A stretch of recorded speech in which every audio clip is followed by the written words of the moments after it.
Good day mga ka-PBA Madness!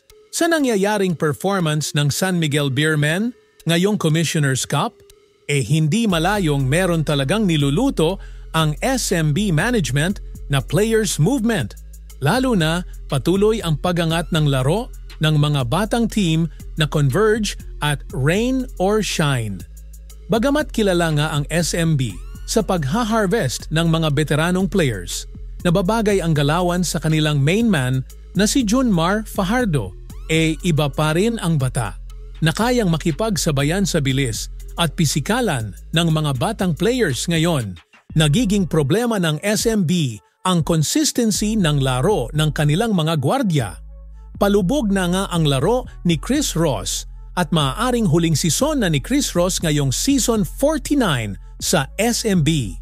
Hindi naman ginagamit sina Simon Enciso, Avan Nava at pati na rin si Chris Rosales. Samantalang si Jericho Cruz naman inconsistent din ang outside shooting ngayong season 49.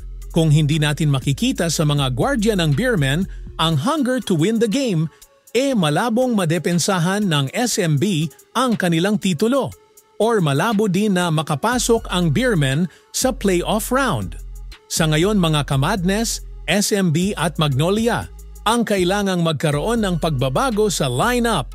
Ang Hinebra nga halos kumpleto na ang lineup, lalo na pag nakabalik na ang kanilang mga injured player na sina Isaac Go at Jeremiah Gray. Kaya naman sa video na ito silipin natin ang ilang players na pwedeng targetin ng SMB at ni Coach Leo Austria, lalo na sa paghahanda ng kanilang lineup sa susunod na season, ang ika-50 anibersaryo ng PBA. Mga kamadness, maingay nga sa social media na on the way na daw si Gio Halalon sa SMB. Kung matuloy yan, solid ang tandem ni Gio at ni CJ Perez sa guard position. At pwede rin umangat ng pwesto si Huami Tiongson sa shooting guard na dating pwesto ni The Bro Terrence Romeo. Isa pa, pwedeng targetin ng SMB lalo na sa rookie draft ay si Sean Quitevis ng Ateneo Blue Eagles. Pasibol ito sa mid hanggang late first round. Defensive guard with good physical build at may outside shooting pa. Mga kamadness, hindi na kailangan ng SMB na mang-harvest sa Northport Batang Pier. Mas marami lang ang magagalit na mga basketball fans pag ginulo pa ng SMC ang lineup ng Northport.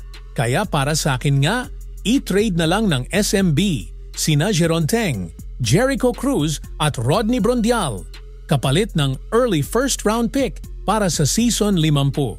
Magandang target nga ang pick ng Terra Firma or ng Blackwater Bossing, or kahit ang pick ng Phoenix Fuel Masters na pwedeng mauwi sa top 3 pick sa season 50. Mga kamadness, sa susunod na video, pag-usapan naman natin ang mga trade suggestion para makuha ng SMB ang mataas ng pick next season.